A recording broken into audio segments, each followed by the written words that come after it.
भरतपुर जिले की पहाड़ी तहसील के गांव घाटमी का के 2 युवकों को सुबह करीब 7 से 8 बजे के आसपास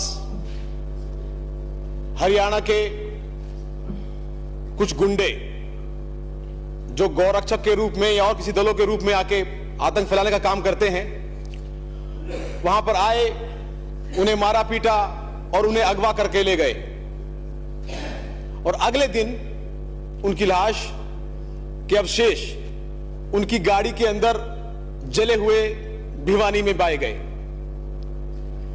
उनके परिजन सुबह 9 बजे से लेकर रात को 1 बजे तक कई थानों के चक्कर काटते रहे। रात को 1 बजे एफआईआर दर्ज हुई, जांच चालू हुई, पर लगता है जब तक बहुत देर हो चुकी थी।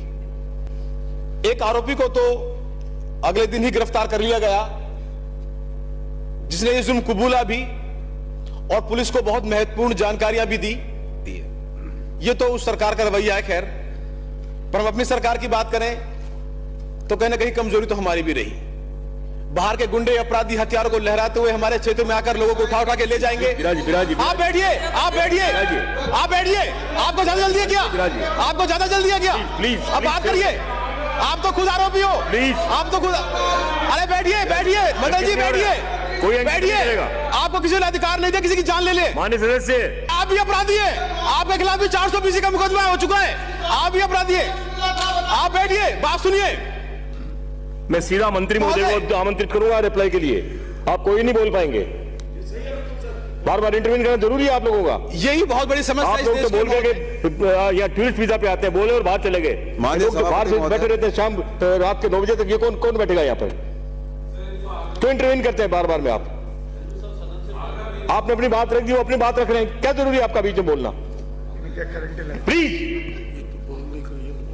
माननीय सदस्य, यही तो मुश्किल है सभापति महोदय कि आप ये आमंत्रित नहीं करें उन्हें। आसन की तरफ देखें आप।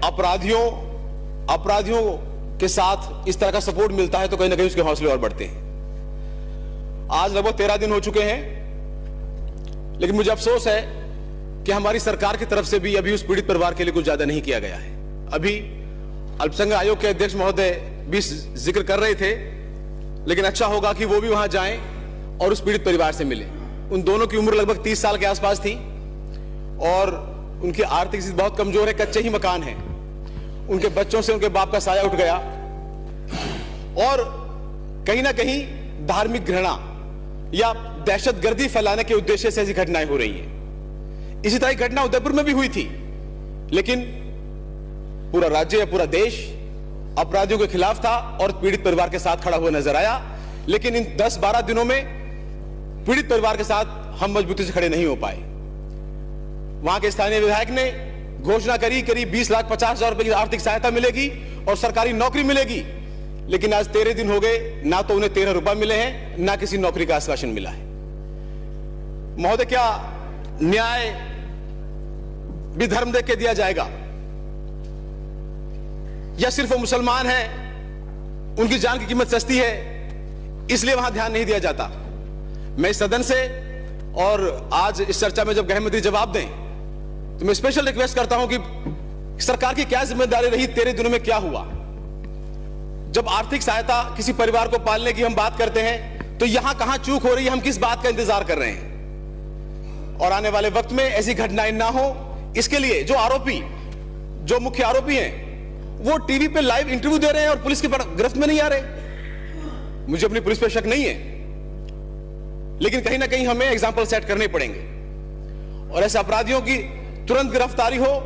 उसमें मोनू मानेसर नाम का जो उनका गैंग का जो हेड है, वो अभी तक वांछित की लिस्ट में भी नहीं आया है। इससे भी पूरे क्षेत्र के अंदर बड़ा असंतोष है सरकार के खिलाफ और वहां कुछ लोग धरना दे रहे हैं, पर हमारे सरकार के एसडीएम उन्हें ही नोटिस देते हैं कि आप लोग शांति व्यवस्था भंग कर रहे हैं। आज वहां इंटरनेट बंद कर दिया गया। महोदय, अगर हम अपनी सरकार में अपने हक की आवाज नहीं उठा पाएंगे तो कहां जाके उठाएंगे?